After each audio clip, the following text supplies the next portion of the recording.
¿Imaginas qué escándalos y polémicas rodean a uno de los mayores empresarios y visionarios que empezó en internet? Pues en este vídeo vamos a repasar la historia de Kim Dotcom, el multimillonario y extravagante genio que creó Megaupload, que fue y sigue siendo investigado por blanqueo de dinero, estafa a empresas y poseer una de las páginas web con más piratería de las últimas décadas.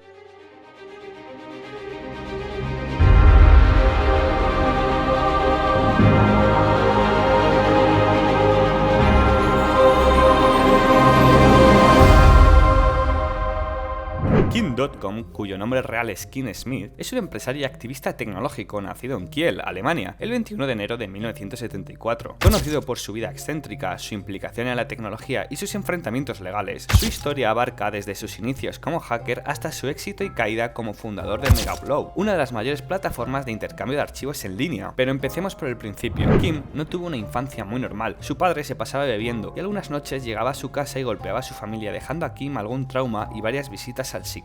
Una vez que fue a terapia, esperó a que el psicólogo se ausentara para ir al baño y aprovechó para robarle la cartera. Sí, como lo escucháis, le robó la cartera al psicólogo para después gastarse el dinero con sus amigos y presumir del dinero que tenía. Con 11 años le pidió un ordenador a su madre, uno muy potente para la época, concretamente el Commodore 64. Ese fue su primer contacto con el mundillo de la tecnología e internet, pero no fue hasta 1991 que empezó a interactuar en foros de programación bajo el nombre de Kimball. En esos foros y tras horas y horas de conversaciones con otros amantes de la ciberseguridad y la programación, se dio cuenta de la primera vulnerabilidad. Descubrió ni más ni menos que los contestadores de los bancos de Estados Unidos tenían un acceso de administración oculto y que la mayoría de ellos tenían las contraseñas por defecto. Así fue como obtuvo la información y acceso de los teléfonos que usaban los bancos para llamar a los clientes. Esto incluía no solo los números, sino también la capacidad de hacer llamadas con esos números desde la comodidad de su casa a clientes del banco, ya que tenía acceso a los datos del mismo. Por lo que con 15 años y mucha soberbia se le ocurrió una idea para su primer emprendimiento. Compró una línea telefónica en un paraíso fiscal de las Antillas neerlandesas e instaló en ella su propio call center con un sistema de cobro revertido. El negocio consistía en hacer llamadas desde los teléfonos de los bancos americanos a los que había conseguido acceso a su propio call center en las Antillas neerlandesas. Con un sistema de cobro revertido, con cada llamada ganaba $1,20 por cada minuto y en un periodo de 3 años llegó a acumular un botín de $195.000. Nada mal para un adolescente. A este tipo de fraude se le llama phreaking y fue descubierto 3 años después y llevado a una prisión juvenil donde pasó 4 semanas. Durante esas semanas que estuvo en la cárcel le visitaron varios ejecutivos de diferentes compañías telefónicas para preguntarle cómo había conseguido tal hazaña. Su primer negocio le había dado bastante fama y su juicio por aquel hecho no llegaría hasta 1998, cuando él tenía 24 años. Le declararon culpable por 11 cargos de fraude informático y otros 10 de espionaje de datos, pero quedó en libertad ya que dichos delitos habían sido cometidos cuando él todavía era menor de edad. Durante ese periodo de juicios, Kim escarmentó y llegó a la conclusión de que podía hacer mucho más dinero de forma legal y no tener que ser investigado, ya que según él lo había pasado bastante mal en la cárcel. Es entonces cuando decide fundar Data Protect, una consultora de white hacking que cobraba mucho dinero, pero que mucho, por buscar vulnerabilidades informáticas en los servidores o páginas web de empresas para luego enseñarles cómo solucionarlas. Pero quizá te estés preguntando qué es el white hacking. Pues bien, el white hacking o hacking ético es la práctica de utilizar técnicas de hacking de manera legal y responsable para identificar vulnerabilidades en sistemas informáticos, redes y aplicaciones con el objetivo de fortalecer su seguridad. Los hackers éticos, conocidos como white hat hackers o simplemente white hats, trabajan dentro de un marco ético y bajo la autorización de las organizaciones para las que realizan pruebas de seguridad. También creó su propia página web, kimball.org. Para que os hagáis una idea, fue una especie de primera versión de Instagram, solo que la única cuenta que subía contenido era la suya. En esa web presumía de su estilo de vida, subiendo fotos y vídeos de sus viajes, comidas, casas, coches y mujeres con las que estaba. Y así fue como a finales de los 90, cuando las burbujas de los .com estaban a punto de estallar, el bueno de Kim ya era rico y estaba en modo mente de tiburón, por lo que se le ocurrió una gran idea de negocio. Una idea que no solo sobreviviría a la crisis, sino que le haría aún más rico y famoso, aunque también le haría pasar tremendos sin sudores y ganar unos cuantos enemigos. Esa idea fue Megaupload. En el año 2000, Kim vendió el 80% de Data Protect y decidió crear un fondo de inversión con el dinero que obtuvo de dicha transacción. Como las empresas empresas relacionadas con internet no paraban de subir y Kim era un hombre experimentado en ese tipo de negocios, decidió seguir invirtiendo en ese nicho. Es por eso que compró acciones valoradas en $375.000 de una empresa llamada letsbuy.com, una especie de eBay o Wallapop pero para toda Europa. Pero el problema de todo esto es cuando anunció públicamente que iba a comprar acciones de esa empresa e invertir $50 millones adicionales para hacerla rentable. Como Kim tenía cierta presencia en internet y era bastante conocido a nivel mediático, las acciones de esa empresa subieron como la espuma. Lo que hizo Kim en ese momento fue vender sus acciones y ganar más de $1.5 millones. Entonces empezaron los problemas de nuevo. Con alguna parte del dinero ganado compró un coche de alta gama y le pareció buena idea participar en una carrera de coches, concretamente en el Gumball 3000, una carrera de coches de alta gama más o menos legal que se hace en distintos países y en el que participan millonarios que pueden pagar las multas por competiciones callejeras o exceso de velocidad. Kim ganó la carrera, lo que le motivó a seguir compitiendo años posteriores y cosa que le causó un par de problemas, la verdad, como por ejemplo multas y enfrentamientos con agentes de la policía. Anécdotas aparte, Kim fue acusado de insider trading o uso de información privilegiada, que para el que no lo sepa, el insider trading se refiere al acto de comprar o vender valores como acciones basado en información material y no pública obtenida de fuentes internas de una empresa. Este tipo de operación puede ser legal o ilegal, dependiendo de si la información utilizada para realizar las transacciones es pública o no, y si se violan leyes o regulaciones al aprovechar dicha información. Pero la cosa es que en Alemania, sitio donde cotizaba letsbuy.com, esto era ilegal, muy ilegal. Así que los tribunales alemanes abrieron una investigación contra él. Parece ser que de juicios va la cosa.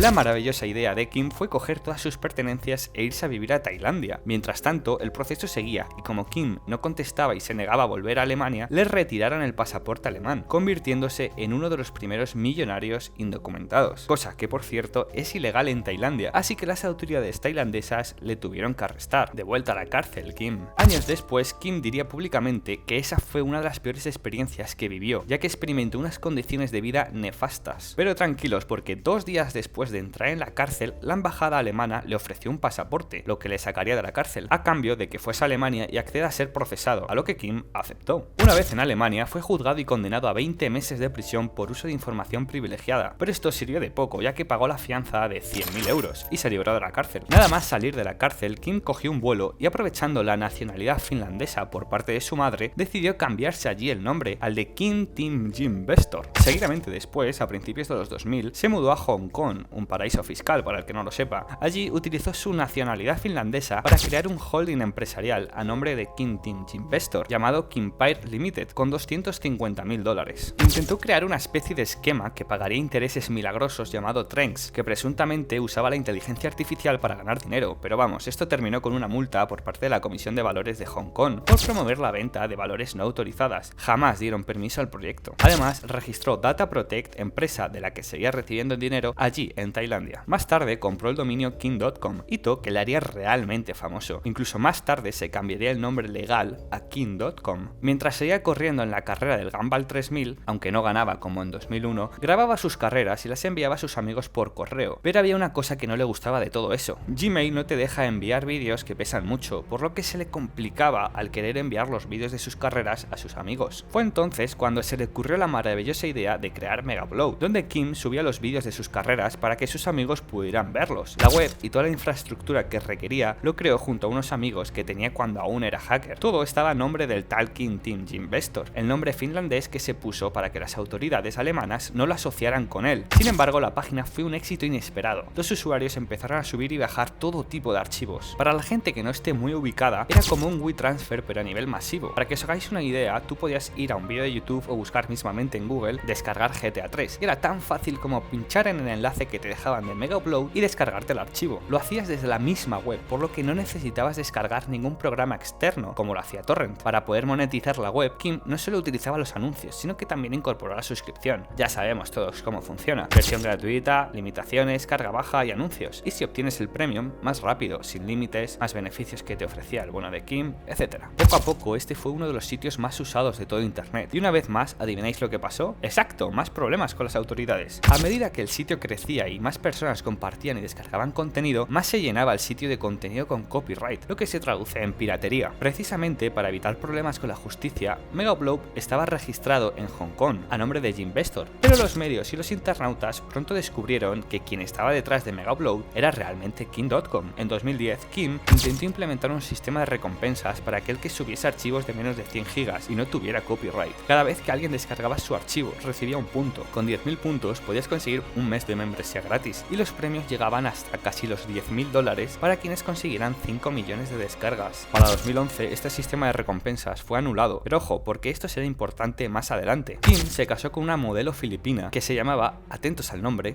Mona Berga. Juntos se fueron a vivir a Nueva Zelanda, país del Señor de los Anillos. Una de las formas de conseguir la residencia en ese país es invertir $10 millones en el propio país, por lo que a Kim no le tembló el pulso para conseguir la residencia. Kim comenta en una entrevista que no pudo comprar la casa más cara de toda Nueva Zelanda por temas legales, pero nada le impidió alquilarla, y eso fue lo que hizo. La alquiló por $86.000 al mes, casa que luego sería conocida como la Mansión.com. En 2011, una serie de congresistas republicanos y demócratas estadounidenses habían puesto en discusión un proyecto de ley llamado Ley SOPA. Esta ley buscaba sustituir a la DMCA, que se aprobó en 1996, y que definía como puertos seguros a páginas en las que los usuarios y los dueños de la página subieran contenidos con derecho de autor, siempre y cuando la página borrara cualquier contenido que los dueños de esos derechos de autor pidieran borrar. En su lugar, la Ley SOPA iba a permitir que las compañías telefónicas de los Estados Unidos pudieran bloquear inmediatamente el acceso a páginas que fueran denunciadas por contenido pirata, es decir, censurarlas directamente. Detrás de los congresistas estaban los lobbies de la música y el cine con la MPA, Motion Picture Association of America, y la RIA, Recording Industry Association of America, a quienes no les hacía ninguna gracia que se difundiera contenido pirata. Un lobby, también conocido como un grupo de presión, es un conjunto de empresas o de organizaciones que se asocian para defender sus intereses en política, ya sea modificando las leyes que se están creando a su favor o presionar para que éstas afecten a la competencia. Esta es una práctica muy común en Estados Unidos, donde hay lobbies para todo y que financian prácticamente los dos bandos políticos. En el caso de la MPA y de la RIA habían financiado a Obama en el 2008 y supuestamente en el 2011 habían amenazado con retirarle su apoyo y dárselo al Partido Republicano de no ser que no se encargaran de cerrar Megaupload. King comentó que cerrar Megaupload en ese momento fue una especie de trato al que llegó Joe Biden, en ese momento vicepresidente de los Estados Unidos, y la MPA. Finalmente la ley se archivó en 2012, ya que había sido rechazada por mucha gente. Mientras tanto, parece que Kim había sentado la cabeza de una vez por todas. Tenía hijos, una mansión, una mujer y estabilidad económica, ya que sus negocios le generaban bastantes millones, por lo que perdió el interés en seguir corriendo en el Gumball 3000. Pronto le surgieron otros hobbies, como la música, y explotó su faceta como músico creando canciones, entre las que se encuentra la propia canción de Megaupload, en la que participaron artistas como Floyd Mayweather y también artistas como Kanye West, Alicia Keys y Snoop Dogg. Pues bien, la noche del 19 de enero de 2012 estaba grabando una canción con Chris Board, el mismo productor de Black Eyed Peas. La grabación se alargó durante la noche hasta la madrugada del 20 de enero, un día antes del cumpleaños de Kim.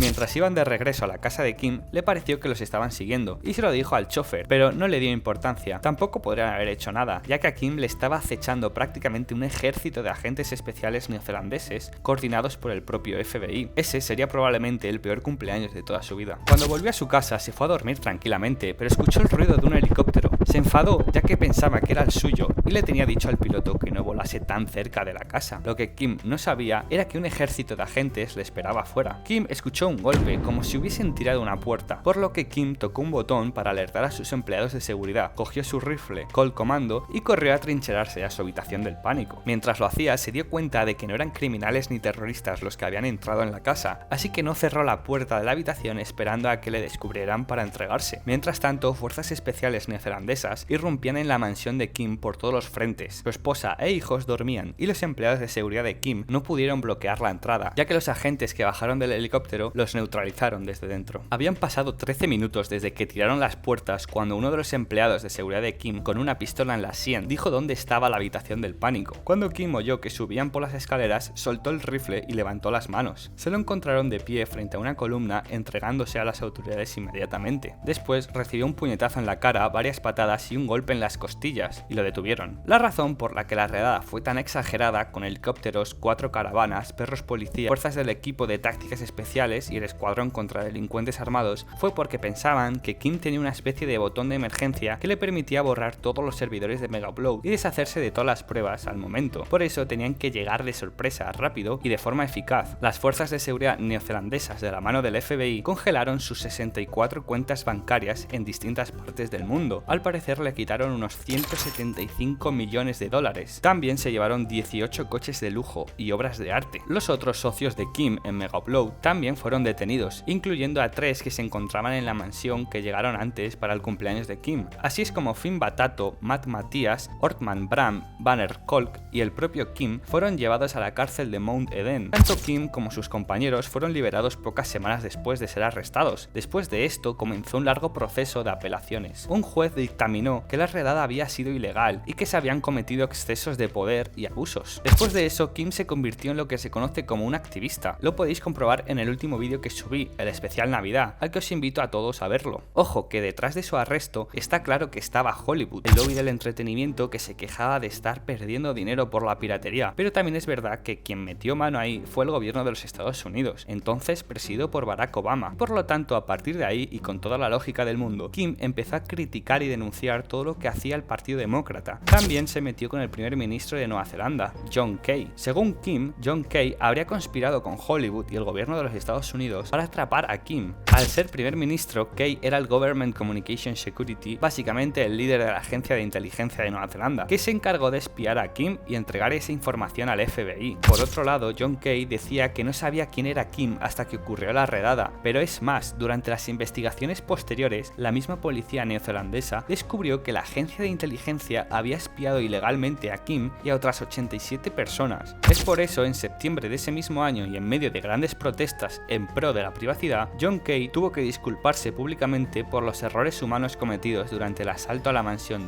.com. En 2014 seguía el juicio y las apelaciones. Estados Unidos pedía la extradición, pero al mismo tiempo el juez decidió devolver los activos a Kim. Una jueza determinó que la redada era ilegítima y añadió que estaba claro que la policía al ejecutar las órdenes había excedido lo que legalmente estaba autorizado a hacer. Los neozelandeses se echaron a la calle ya que decían que si a un extranjero millonario podían espiarle, ¿qué no harían con sus propios ciudadanos? Es decir, ellos mismos. A todo esto, Kim aportó 3,5 millones de dólares neozelandeses para crear el Internet Party de Nueva Zelanda, un partido que abogaba, entre otras cosas, por restringir la vigilancia del gobierno y crear una ley de copyright justa. El partido no tuvo mucho éxito, pero a Kim le sirvió para volver a dar por saco al primer ministro John Key. En los próximos años, Kim se divorció de Mona y gastó la friolera cantidad de 10 millones de dólares en la defensa, el proceso y las apelaciones por el caso Mega Upload. En 2017, las cortes neozelandesas decidieron que Kim y sus socios eran aptos para la extradición, pero al no haber leyes contra derechos de autor en Nueva Zelanda y al no infringir directamente dichos derechos, no podían ser extraditados. Por esa razón, los lobbies de Hollywood se centraban en que aunque Mega Upload dijera que no se debía subir contenido con derechos de autor, promovía activamente la subida de estos archivos con el sistema de recompensas. Recordemos que el sistema de recompensas supuestamente solo servía para contenido que no infringiera derechos de autor, pero claro, ¿cómo puedes controlar que no se te escape alguna película de vez en cuando? Como los jueces en la mayoría de los casos eran personas mayores que no entendían nada de ordenadores e internet, dijeron que en Mega Upload se alojaba contenido terrorista y pornografía infantil.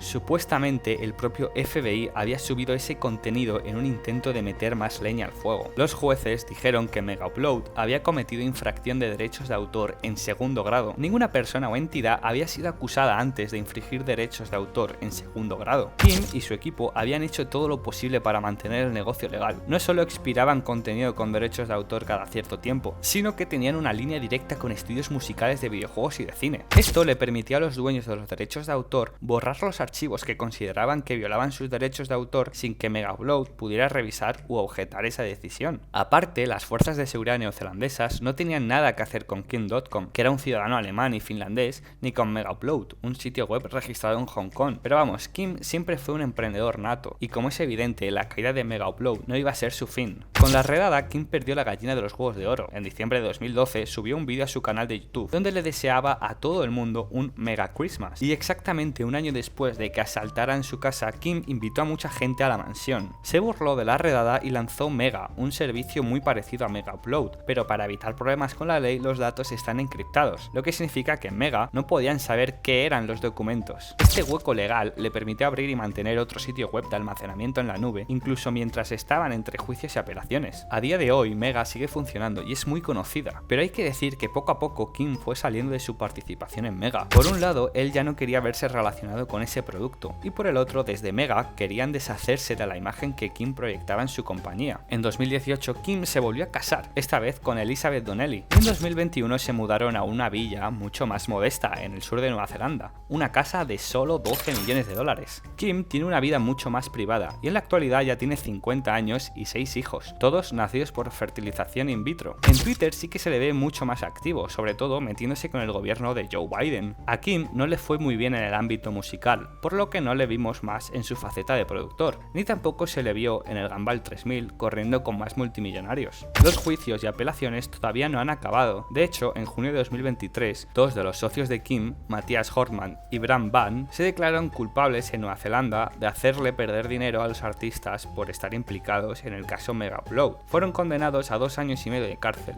Kim sigue declarándose inocente, pero después de que sus colegas se declararan culpables, tiene más difícil defender su inocencia. Para muchos la historia de Kim es la de un héroe, para otros muchos es un villano. ¿Tú qué piensas sobre esta historia? Te leo en los comentarios. Antes de despedir el vídeo, os quería desear un feliz final de año, ya que este es el último vídeo del año. Suscribiros y darle a like, porque esto solo acaba de comenzar. Todo 2025 intentaré traer un vídeo semanal, por lo que habrá mucho contenido. Ahora sí, un saludo y nos vemos en la próxima.